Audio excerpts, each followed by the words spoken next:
The last thing I'd like to talk about today is what happens outside the 50 miles that we've just been talking about. It's already pretty clear based on the radiation in the straw that we discovered that the radiation, even out as far as 50 miles, is as high in some areas as Chernobyl was.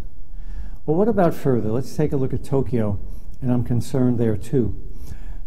First, the sewage treatment plants in Tokyo have contaminated their sewage sludge. Now, normally that material is used in building construction material, but it's so radioactive it has to be stored outside under tarps until someone can figure out a way to get rid of it. The second thing is, a Japanese gentleman sent me a lab report. This person took it into their own hands to pay for a lab to analyze data on the street near a playground in Tokyo. Here's the lab report. It shows that there's 53,000 disintegrations per second in a kilogram, about 2.2 pounds of material on the side of a street near a playground in Tokyo. Now, this person was so concerned that they went to the mayor of that town, and the mayor said, "I'm not worried about it." Here's a citizen with his own money, paid for a lab report, and could get nowhere with his local government. Well, there's another piece of data, and that comes out of the National Cancer Center Hospital near Tokyo as well. It's been on their website since a couple days after the accident.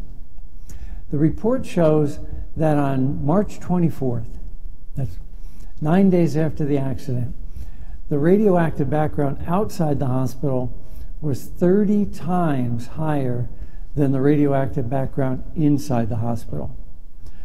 There was deposition of hot particles on the soil, and it was significant enough to increase the amount of radiation that the detectors were picking up by a factor of 30. Now, a National Cancer Hospital clearly knows how to measure radiation, so these are experienced scientists. Last report I want to share with you is every day I get an email from a prominent Japanese physicist named Dr. Glenn Saji.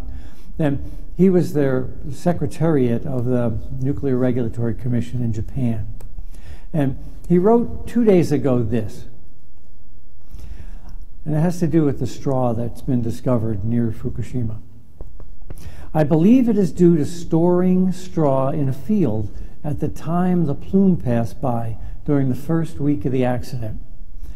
In particular, due to the black rain." Now, black rain is not a term I'm sure he uses lightly, but it clearly was experienced in Japan after the accident. What he's referring to there is clouds of radioactive particles, hot particles, depositing everywhere in northern Japan.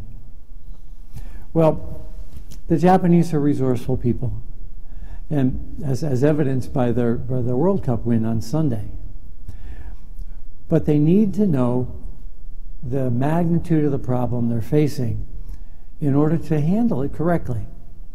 Rather than limit the information, it's important that they limit the radiation. Well, thank you very much, and I'll get back to you.